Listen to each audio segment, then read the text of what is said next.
కానీ ఏ ఏ ప్రాంతానికి సంబంధించి దానికొక విలువుంటది. ఇప్పుడు ఇది ప్రాంతంతో సంబంధం లేదు బోస్ గారు. మేము ప్రౌడ్‌గా ఇప్పుడు మొదటిసారి పురుడు పోసుకునేది మీ దగ్గరే. ఆ తర్వాత అది ఎన్ని రూపాంతరాలుగైనా చెందొచ్చు. ఏ భాషకైనా వెళ్ళొచ్చు. అందుకని నిజంగా మీకు ఎంతిచ్చినా తక్కువే. దేనికంటే అసలు మీలోని ఒక చరణం బయటకు వస్తుంటే అది వస్తుందనేది ముందు 3 రోజుల నుంచి ఎంత పబ్లిసిటీ జరుగుతుందో మీకు తెలీదు.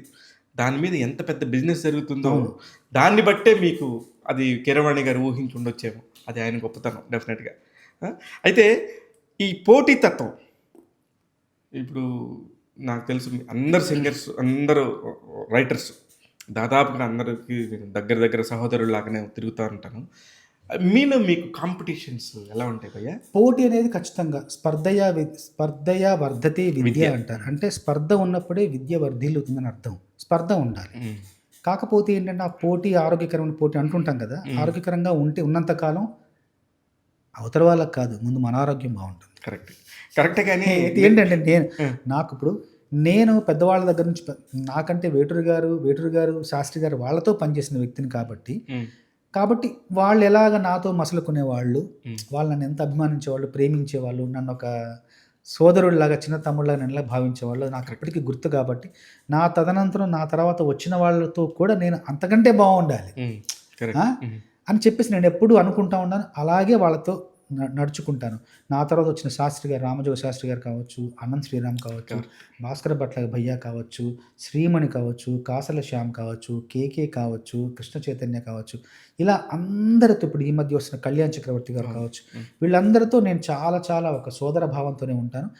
వాళ్ళ పాటలు ఎప్పుడు ఏ పాట బావున్నా, ఆ పాటల మొత్తం కాకుండా ఆ పాటలో ఏ వాక్యం నచ్చింది, ఏ అభివ్యక్తి నచ్చింది, ఏ భావ ప్రకటన నచ్చింది, వెంటనే అది ముందు అసలు అందరికంటే ముందు అందరి పాటలు నేనే వింటాను. వాళ్ళు వింటారో లేదో తెలీదు గానీ, పాట విడుదలవ్వగానే ముందు నేనే వింటా.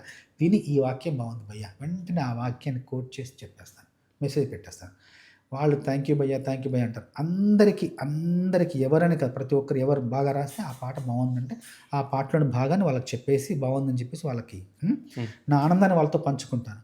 అయితే దీనివల్ల అంటే వాళ్ళు నా పాటలోని మంచి వాక్యాలు, మంచి పంక్తులుంటే వాళ్ళు నాకు ఇలా ఇదంతా కూడా అందరం ఒకే కుటుంబానికి చెందిన వాళ్ళం, ఒకే జాతి కాబట్టి అందరితో బావుండాలి, అందరం బావుండాలన్న ఒక ఉద్దేశ్యంతో నేను నా పెద్దవాళ్ళ నుంచి నేర్చుకున్నప్పుడు నా తర్వాత వాళ్ళకి కూడా అది పంచుతా ఉంటే వాళ్ళు వాళ్ళ తర్వాత వాళ్ళకి కూడా అదే దాన్ని అందిస్తారనే ఒక ఉద్దేశ్యంతో ఉంటాను. దీనివల్ల ఏమవుద్దంటే ప్రశంస అనేది ఏమవుద్దంటే తెలియకుండా ఒక లోపల ఏమైనా భావాలున్నా, లోపల ఏమన్నా ఒక రకమైన వికారాలున్నా ఆ ప్రశంసని ఆ వికారాలన్నిటిని తొలగించేస్తుంది. తొలగించి ఒక మంచి ఆలోచనను అందరిలోనూ పంచుతుంది. అందరం ఆనందంగా ఉండేలాగా అందరం ఒకే చోట ఒక ఇంట్లో పనిచేస్తున్నాం పరిశ్రమలో. కాబట్టి అందరం సరదాగా నవ్వుకుంటూ ఎప్పుడు కలిసినా కూడా అట్లా అంతే. ఎప్పుడు ముఖాలు చూసుకుంటాం కాబట్టి ఏ ఇబ్బంది ఉండకుండా సరదాగా ఉండే మీరిందాక వాతావరణాన్ని కల్పిస్తుంది. నా తదనంతరం వచ్చిన వాళ్ళతో వాళ్ళే కాకుండా నాతో బాటే వచ్చిన ఇంకొక అన్నయ్య ఉన్నారు. సుద్దాల అశోక్ తేజ్ అన్నయ్య. నాకంటే నెల రోజులు ముందు రాశారు ఆయన 'నమస్తే' అన్న సినిమాలో నెల రోజులు ముందు రాశారు. ఆయన తర్వాత నెల రోజుల తర్వాత నేను రాశాను 'తాజ్‌మహల్‌లో'. ఆ అన్నను కూడా నేను గురువుగానే భావిస్తాను. అశోక్ అన్నను కూడా. అశోక్ అన్నతో నాకు చాలా అనుబంధం ఉంది. తమ్మని చాలా ప్రేమగా, ఆప్యాయంగా పిలుస్తుంటారు. ఆ అన్న గురించి ప్రత్యేకంగా చెప్పాలని చెప్తున్నాను. సో, ఆ అన్నతో నాకెప్పుడూ మంచి అనుబంధం ఉంది.